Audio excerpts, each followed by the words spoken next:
Here's what went down in the month of May in space history. May 5th, 1961. Navy Commander Alan Shepard becomes the first American in space on board Mercury Redstone 3.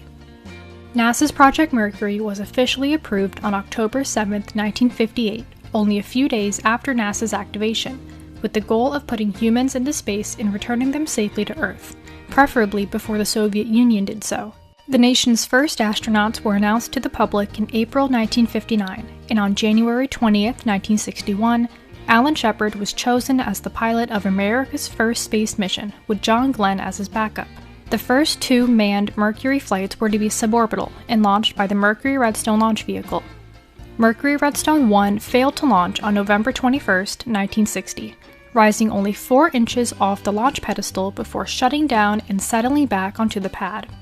The follow-up Mercury Redstone 1A successfully qualified the Mercury spacecraft for suborbital flight, and Mercury Redstone 2 carried Ham the chimpanzee on a 16-minute trip into space on January 31, 1961. Mercury Redstone 3 was to launch Al Shepard in March, but there was a problem. Malfunctions with the launch vehicle caused Ham's capsule to fly too fast, too high, and splash down too far from its targeted landing site. Though Ham performed his tasks well and was in good physical condition, NASA was unwilling to launch Shepard and MR3 without rectifying the booster's issues. In late February, the decision was made to postpone MR3 until April 25th so the Mercury Redstone booster development flight could occur in mid-March. Shepard was understandably not happy, and had this decision not been made, he would have been the first human in space, though Soviet cosmonaut Yuri Gagarin still would have been the first human to reach orbit on April 12, 1961.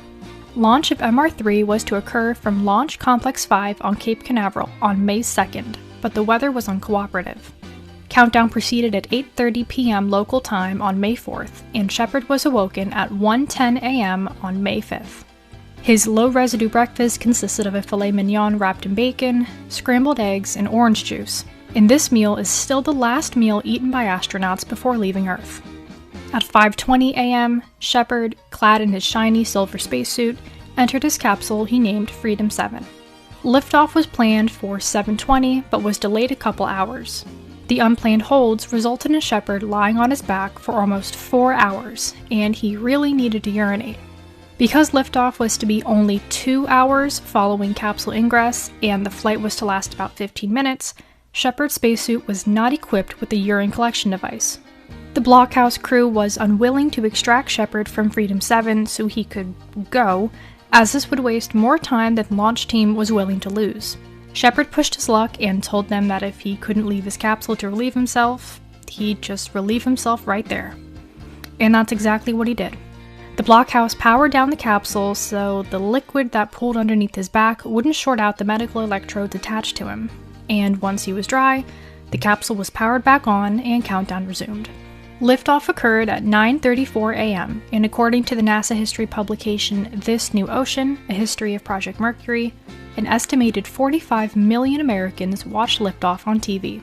Shepard experienced a maximum acceleration of 6.3 Gs, and after the launch escape tower was jettisoned and the capsule separated from the booster, he tested manual control of the spacecraft's orientation, yawing, pitching, and rolling Freedom 7. He also observed Earth through a periscope that extended through the capsule's hull, identifying the east coast of Florida, Lake Okeechobee in South Florida, and the largest island of the Bahamas, Andros Island. In flight configuration, the periscope was beneath his feet. The retro rockets fired to slow the capsule down and orient it for re-entry, and the retro pack was jettisoned. Shepard experienced a maximum 11.6 Gs during re-entry, and Freedom 7 splashed down 302 miles downrange from its launch site, off the east coast of the Bahamas, 15 minutes and 22 seconds after liftoff. Its apogee was 116.5 miles. The astronaut and his capsule were recovered by the USS Lake Champlain, an Essex-class aircraft carrier. America's first manned space mission was a success, and immediately followed by Mercury Redstone 4, another suborbital flight, in July 1961. Shepard later commanded Apollo 14 and became the 5th person to walk on the moon in 1971. May 18, 1991. Helen Sharman becomes the first British citizen and the first Western European woman to fly in space. Astronaut wanted: "No experience necessary," was the 1989 radio ad for applications for the first British spacefarers. Since the United Kingdom did not have a human spaceflight program in the 1980s, a privately funded campaign called Project Juno was organized to purchase a seat on a Soviet Soyuz mission and choose the first British space traveler. Earlier in 1989, Japan purchased a seat on a Soyuz mission for journalist Toyohiro Akiyama of the Tokyo Broadcasting System, so the UK knew it was possible for a nation to raise money to buy a ticket into space. 4 candidates were chosen from 13,000 applicants, and 2 of those 4, Major Timothy Mace of the Army Air Corps and Helen Sharman, a chemist for the confectionery Mars Inc., proceeded with 18 months of rigorous training at the Yuri Gagarin Cosmonaut Training Center at Star City in Moscow. Project Juno failed to raise the £7 million the Soyuz seat cost and faced termination, but Soviet President Mikhail Gorbachev requested the Soviet Union cover the remaining cost. The mission aimed to, quote, improve British-Soviet relations in the twilight years of the Cold War, unquote. In spring 1991, shortly before launch, Sharman, called the Girl from Mars by the media, was chosen to be the first British space explorer with Major Tim Mace as her backup. Helen Sharman was assigned to Soyuz TM-12 as its research cosmonaut, with Commander Anatoly Artsebarsky and flight engineer Sergei Krikalev. The trio launched on May 18, 1991, on the 12th expedition to space station Mir. Sharman became the first British citizen in space, the first non-American and non-Soviet woman in space, the first privately funded woman in space, and the first woman to visit Mir. She performed life science experiments, including agricultural and medical tests, and spoke to British schoolchildren via ham radio. Sharman carried with her a butterfly brooch her father gave her and a photo of Queen Elizabeth II. She returned to Earth on May 26, 1991 on board Soyuz TM-11 and brought along a space passport in case they landed outside the Soviet Union. Helen Sharman was the only British person to fly in space for more than 20 years. Major Timothy Peake was the first British ESA astronaut and spent 6 months on the International Space Station in 2015 and 2016 as a flight engineer of Expedition 4647. Sharman later wrote an autobiography, Seize the Moment, and a children's book, The Space Place, and served as operations manager for the Department of Chemistry at Imperial College London. She's also spent the decades after her trip to space educating the public on science and space exploration. May 28, 1959. Space monkeys Abel and Baker become the first primates to survive a trip into space. From 1948 to 1961, the United States launched a number of primates into space or near space for biological research and preparation for eventually sending humans into space. Unfortunately, those that did pass the Kármán line, the widely accepted delineation of the edge of space at 100 kilometers or 62 miles above sea level, did not survive the trip or were lost at sea. The PGM-19 Jupiter was the U.S. Air Force's first nuclear medium-range ballistic missile, and it was modified for suborbital biological test flights at the start of the space race. Of these 3 test flights came 1 failure, 1 partial failure, and 1 success.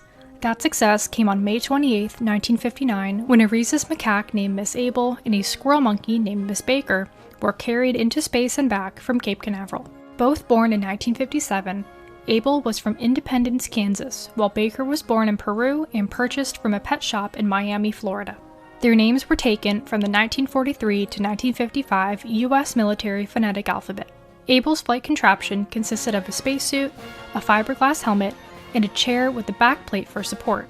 Baker, much smaller than Abel, wore a little helmet and jacket and was safe inside a cylindrical capsule about the size of a shoebox. The pair lifted off from Launch Complex 26B on Cape Canaveral Air Force Station at 2:39 a.m. on May 28, 1959, and were carried to an altitude of 300 miles. Other biological payloads included human blood samples, onions, yeast, sea urchin eggs, and corn and mustard seeds. They experienced 9 minutes of weightlessness during their 16-minute trip and splashed down off the coast of Puerto Rico 1,500 miles downrange from LC-26B. They were recovered perfectly healthy by the USS Kiowa Fleet Ocean Tug. Miss Abel died on June 1st from cardiac fibrillation caused by the anesthetic administered during surgery to remove an infected electrode. She is preserved and on display in her flight contraption at the National Air and Space Museum in Washington, D.C. If you've seen the movie Night at the Museum, Battle of the Smithsonian, the space monkey that comes to life is modeled after Abel, though is a male Capuchin monkey and not a female rhesus macaque.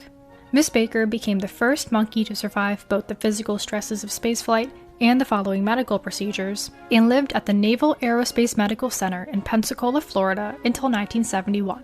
While in the retirement capital of the US, she got married to another Peruvian squirrel monkey named Big George. In 1971, they were moved to the U.S. Space and Rocket Center in Huntsville, Alabama, where Miss Baker entertained guests and received more than 100 fan letters a day. Every year, her birthday was celebrated on May 28th and included balloons, cottage cheese, and a cake of strawberry jello topped with bananas. Miss Baker got, quote-unquote, remarried to a monkey named Norman after Big George passed in January 1979, and on the 25th anniversary of her spaceflight, she received a yellow rubber duck as a present. Miss Baker passed away from kidney failure on November 29, 1984 at the age of 27, attaining the record for oldest living squirrel monkey in captivity, and is buried on museum grounds. Visitors frequently leave bananas on top of her tombstone. May 30th, 2020. SpaceX Demo 2 returns human launch capability to the United States after 9 years of inactivity. After the space shuttle retired in July 2011 following the conclusion of STS-135 Atlantis, the United States had no vehicle to send its astronauts into space, depending on the Russian Soyuz for ferry flights to and from the International Space Station. The Commercial Crew Program was enacted in 2011 to deliver, quote, safe, reliable, and cost-effective human transportation to and from the ISS from the United States through a partnership with American private industry, unquote.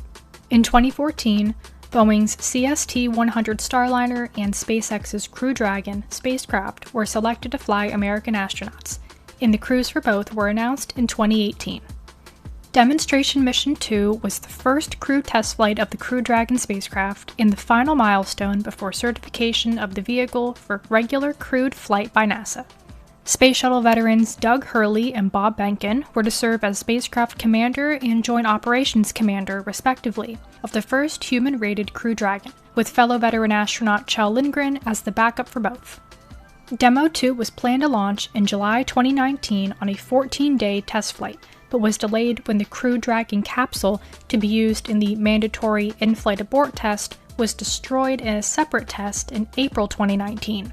The in-flight abort test was pushed back until January 2020, and in April, a new launch date of May 27, 2020 was announced.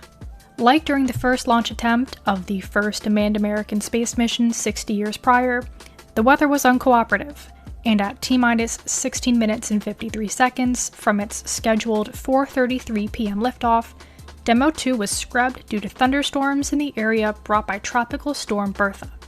Hurley, Behnken, and Crew Dragon launched aboard a Falcon 9 rocket from the Kennedy Space Center's Launch Complex 39A at 3:22 p.m. on Saturday, May 30th, 2020. An estimated 150,000 people watched the first launch from American soil in nearly a decade from Florida's Space Coast, with an estimated 10 million people across the country and around the world tuning in online. The Falcon 9's first stage landed autonomously on the ocean barge Of Course I Still Love You in the Atlantic. Once in orbit, the crew revealed the name of their spacecraft, which until then had been kept a secret: Endeavour.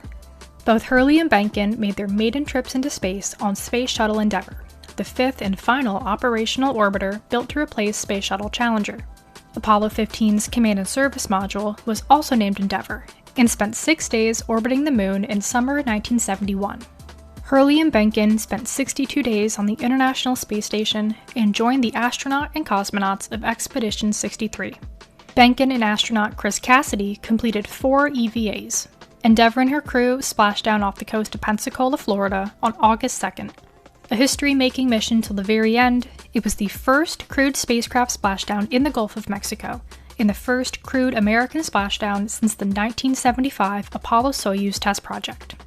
12 operational Commercial Crew Program Crew Dragon flights to and from the ISS have taken place since November 2020, and 7 privately funded Crew Dragon missions have flown since September 2021. As always, thank you so much for watching this video, and I hope you learned something new today. Let me know in the comments what your favorite May space history event is, even if it's one I didn't cover in this video. If you want more space history, hit subscribe, and I'll see you next time. I've been Erin, and you've been watching Spaceflight Histories.